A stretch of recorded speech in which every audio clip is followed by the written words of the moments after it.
Coming up on this week's edition of NCBA's Cattlemen to Cattlemen. Should we be concerned about a labor shortage in the beef industry? We'll take a look at this important topic. Plus, details on a game-changing herbicide that controls broadleaf weeds while preserving white clover. And now, NCBA's Cattlemen to Cattlemen. Hello and welcome to NCBA's Cattlemen to Cattlemen. I'm Kevin Ochsner. Labor plays a vital role in the cattle industry, and without a steady, capable workforce, the beef supply chain would struggle to meet the demands of consumers. In fact, there could be some challenges ahead, so the National Cattlemen's Beef Association is taking an active role in addressing labor-related concerns. And joining us now to talk about this is Ethan Lane, Senior Vice President of Government Affairs. Ethan, tariffs and trade have been in the news a lot lately, but you're watching another pressing issue. Can you tell us more about the concern around these labor issues? Well, we know that immigration and different ways that people have made it to this country are a big focus for the Trump administration.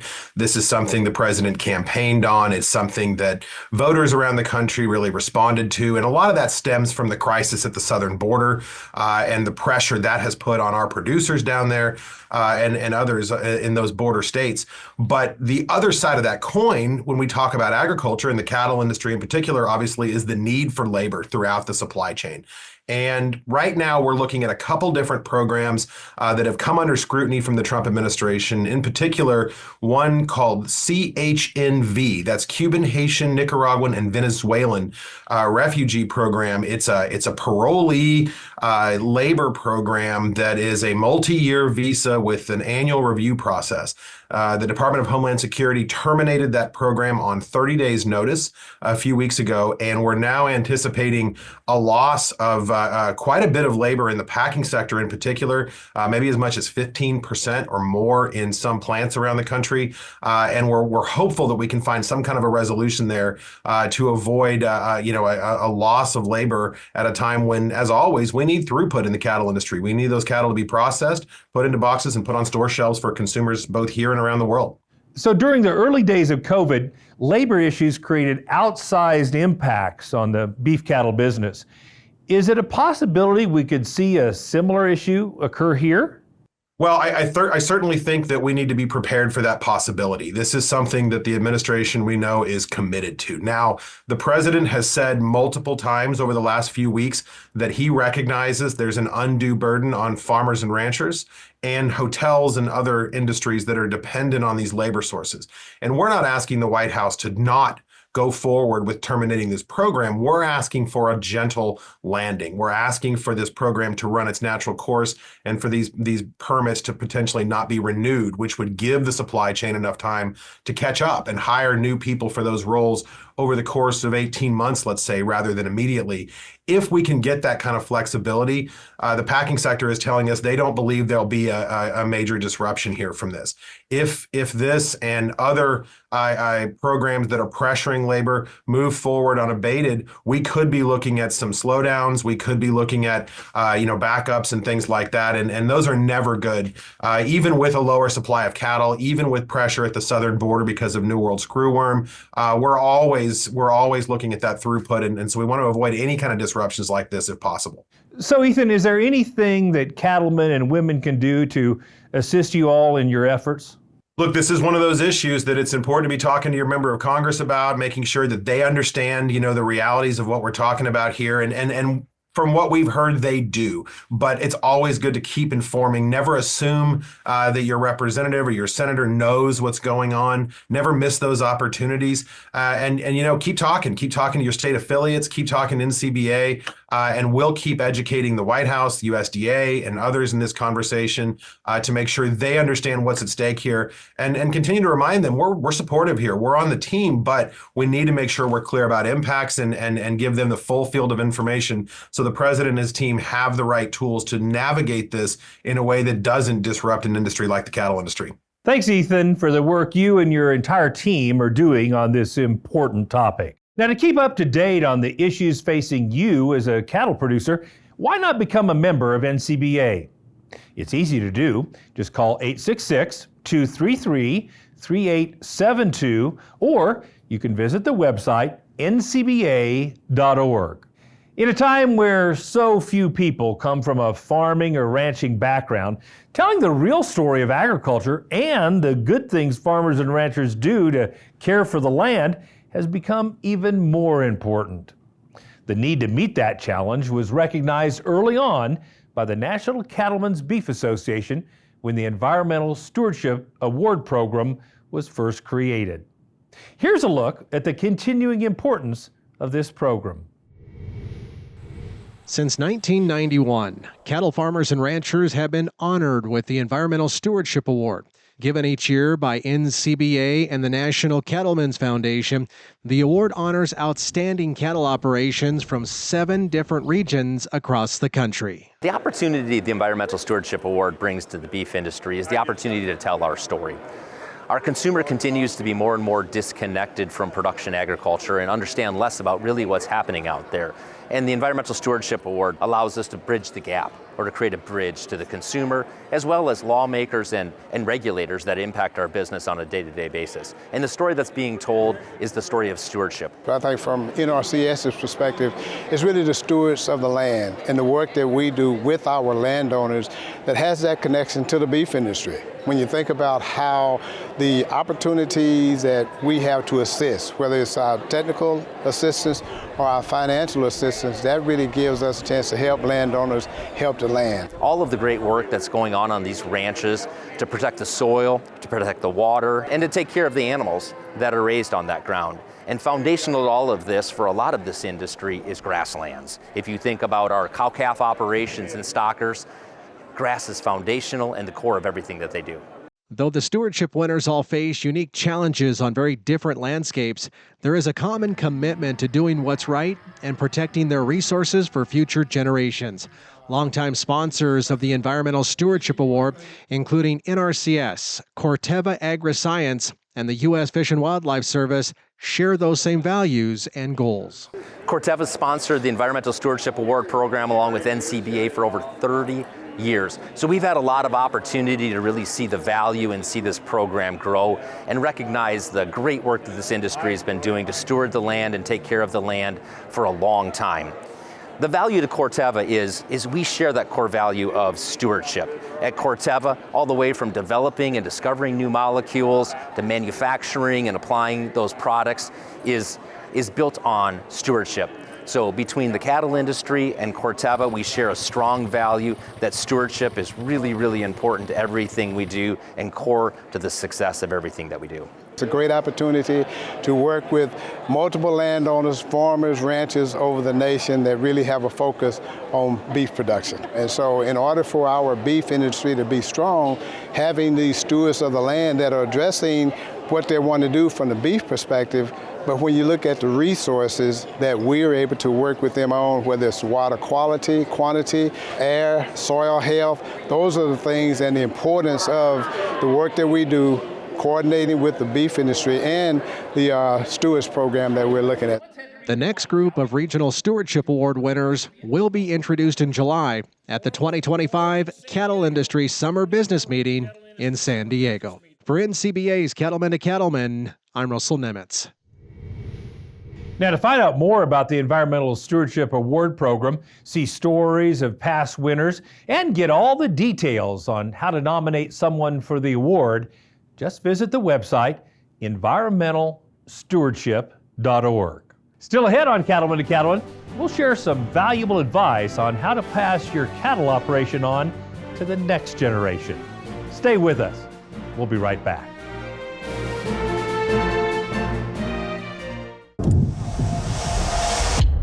Flagging obstacles, mapping boundaries, setting AB lines. What used to take plenty of time in the tractor seat now gets done with a Gator XUV. Precision ag technology goes nimble in our redesigned utility vehicle. It's tech that's efficient, effective, and easy to implement into your operations. Get more from your Gator XUV with Bluetooth connectivity, AutoTrack ready compatibility, and Green Star ready operation. Upgrade the way you work today.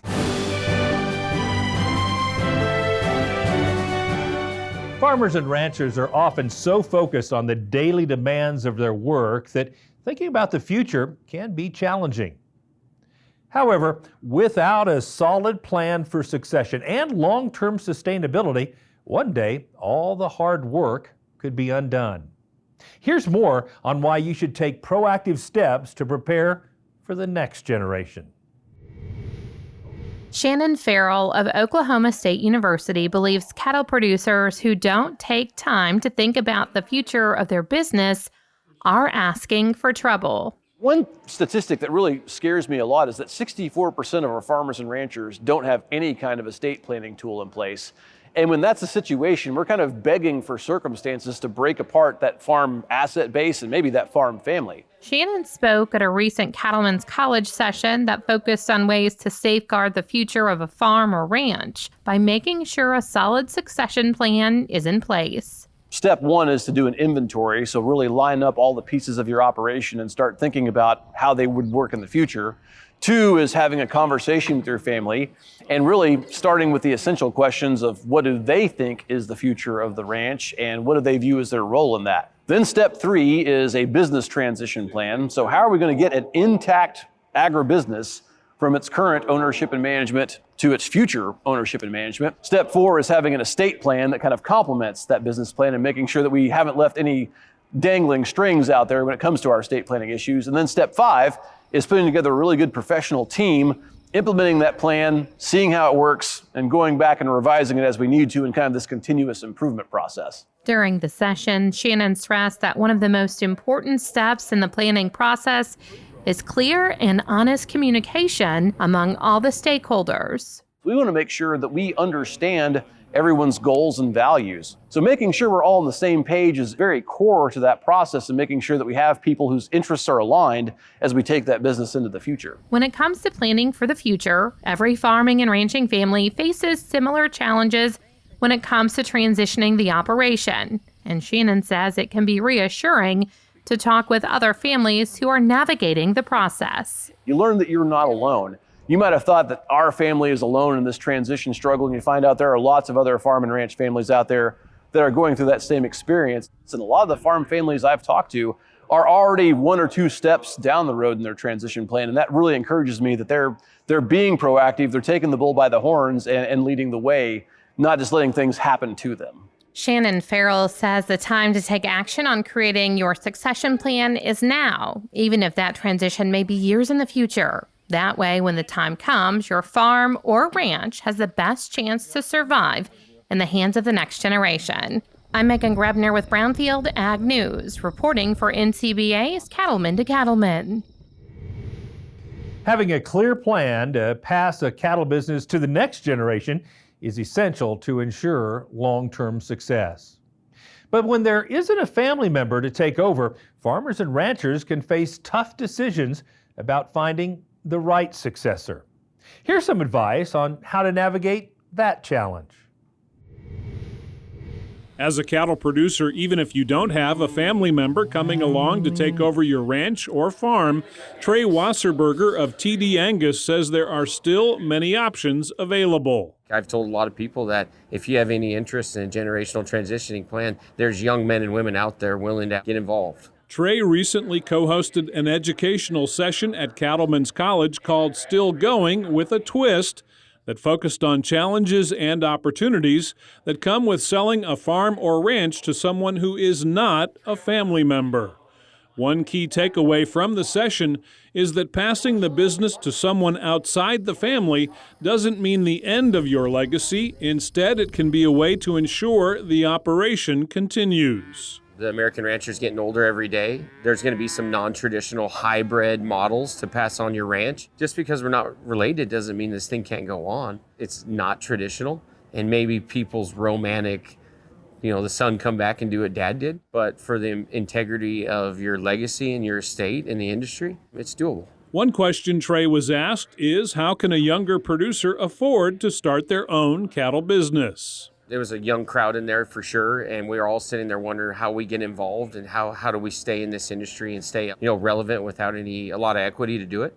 And the answer is, I think if you get next to a mentor and somebody you want to be and outwork them and show them that you want to be a part of this industry and pull the wagon in the same direction, and it'll work. It's also important to remember that finding someone who shares your values and vision, even if they're not a family member, helps to ensure the land remains in agriculture. I think it's very important to keep land and grass and animal production and keep those cows working out there and bringing the most wholesome, nutritious protein to the table. It's very important to the industry. Obviously, I think the world needs more cowboys too, and there's nothing better than to raise your family and young children on a ranch. Handing the reins to someone outside your family may not be easy, but with the right planning, the business can thrive under new ownership while still honoring the past.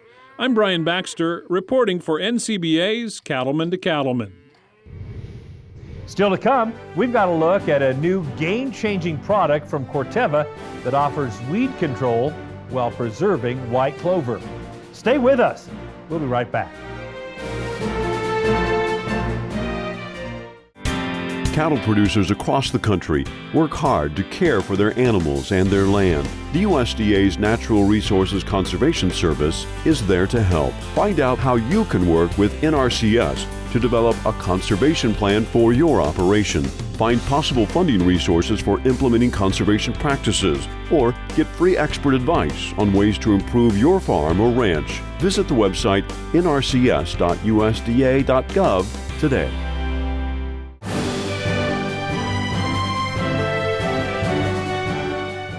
Grass is a critical resource in the beef industry, which is why producers spend so much time and effort to keep pastures healthy and weed-free. Producers who manage forage resources well not only put pounds on their cattle, they also maximize their profit potential.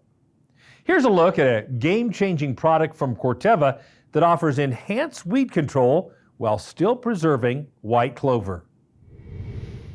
Producers know good grass makes good cattle. Now, improving the forage mix for cattle while also controlling weeds has gotten easier with the launch of Novagraze, a new herbicide from Corteva Agriscience. Novagraze herbicide, it's a brand new herbicide we're bringing to the market in 2025. And it's special in that it's a brand new tool in the toolbox for producers that want to control broadleaf weeds while still preserving white clover. So before now, they have not had that option. So really excited to bring Novagraze to the market here in 2025. The long-lasting question that we've had throughout the Midwest and other areas is what can we use to control our weeds that won't also kill our white clover? I have worked with it for the last several years now and been able to see it and work with some cooperators who have referred to it as the Holy Grail. Use that just as a kind of a flippant term, in that it provides a solution to a problem that we've had for a long time. I think it will be a huge benefit to this whole fescue area because we'll be able to keep all of our legumes, our white clover and our lespedeza. It will get rid of the weeds that people are scared to kill now because they don't want to lose their legumes. I mean, they're going to be able to keep their clover with this product. So it will be a huge advantage to this area. McClure is one of the producers who participated in field trials with Novagraze, getting a first-hand look at how this new herbicide provides effective weed control while not taking out the white clover. In this fescue region, we struggle with Canadian thistles, musk thistles, ragweed, pigweed, cuckleburrs, a variety of weeds that will only be killed by products that also kill the legumes. And we can control those weeds now and be able to keep our white clover and our lespedeza. Broadleaf weeds can be one of our biggest threats to productivity in a pasture or hayfield. It becomes even more of a complex issue when we're dealing with a pasture that has a good stand of white clover or annual lespedeza, because we really have not had any good effective options that we could use to control the broadleaf weeds without also affecting or controlling the white clover annual lespedeza. You know, those that really value the white clover as a high quality, high producing forage, they're going to benefit from it. But anyone that really wants to maximize production, maximize efficiency on that given acre that they're managing, you're going to see a benefit from that Novagraze. Novagraze is applied after weeds emerge and does not have a long residual, so the timing of application is important. In addition, Novagraze does have some initial effect on the clover before it recovers. it would not be uncommon to see yellowing and lodging of clover. You'll definitely know that you made the application for the first couple 2 to 3 weeks after the application. After 3 weeks and beyond, you'll see that the clover will recover and the long-term effects are not detrimental to the production on that pasture hayfield in the long term. But it is something to be aware of and be cognizant of that can happen. We did a little trial, 3 acres, and within 2 or 3 days we could see what we had got. And after 2 weeks, we come back over here and it was bloom. Whiteheads everywhere. You could see the ragweed was gone. You could see the thistles, the blackberries were still turned down, not gone quite yet. But the main thing was that the clover was still there. And it looked like it was thriving still. Producers value white clover for the high protein content and palatability it provides for their cattle. Now with Novagraze, they no longer have to make a choice between preserving white clover and controlling weeds in their pastures. It's really exciting, again, because we heard this from the field that, hey, we need this product. And at Corteva, that's what we try to do. We try to fill gaps, bring solutions to producers that have a need. And this has been a need for a long time, so we're excited in 2025 to finally get Novagraze out there for them to make those applications, preserve the white clover, and really capture the benefits of that valuable legume. To learn more about Novagraze, visit novagraze.us/C2C. You can also talk with your local retailer or Corteva Range and Pasture Specialist about putting Novagraze herbicide to work for you. Find your Corteva specialist at rangeandpasture.com/specialist. I'm Brian Baxter reporting for NCBA's Cattlemen to Cattlemen. Still ahead, we'll introduce you to a cattle producer from Hawaii who is helping to direct the work of the Federation of State Beef Councils. Stay with us.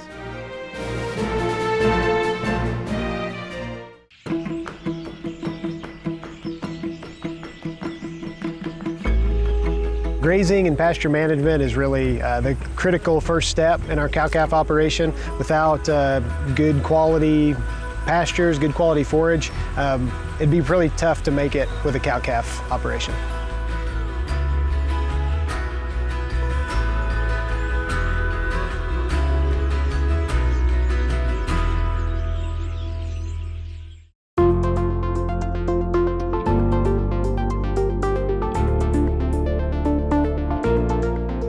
My name is Jerry Moniz, and I am the Federation of State Beef Councils. We own and operate KK Ranch, which is on the northeast side of the Big Island. We manage about 5,000 acres of state lease land, run about 700 mother cows. 30 years ago, we decided that we were going to do this as a family because we wanted to raise our kids out of the city, you know, and my husband and I both have interest in livestock.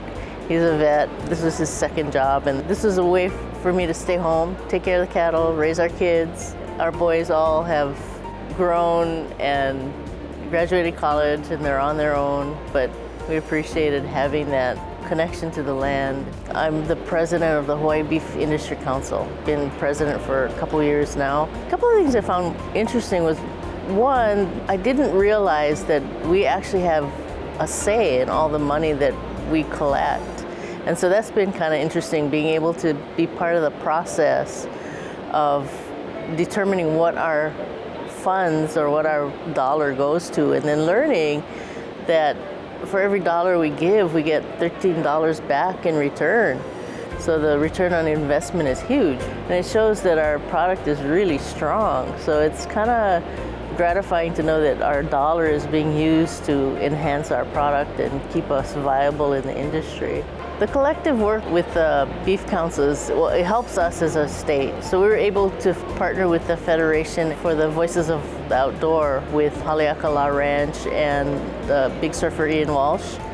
And it was a good collective effort because they were able to really connect as far as showing how the ranchers steward the land and how that stewardship helps the health of the ocean, and also how beef, because he eats beef, you know, how it's raised, and he didn't understand how that was done. So I think any kind of interaction we can have with the public to have them understand what we do and how we do it helps us stay where we're at on the land.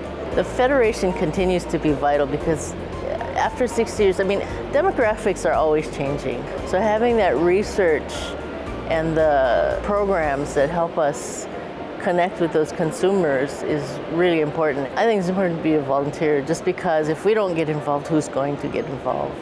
As state beef councils, we're stronger together. We all, I think, as a collective body, want to keep this industry viable. We want to keep it strong and healthy for our kids.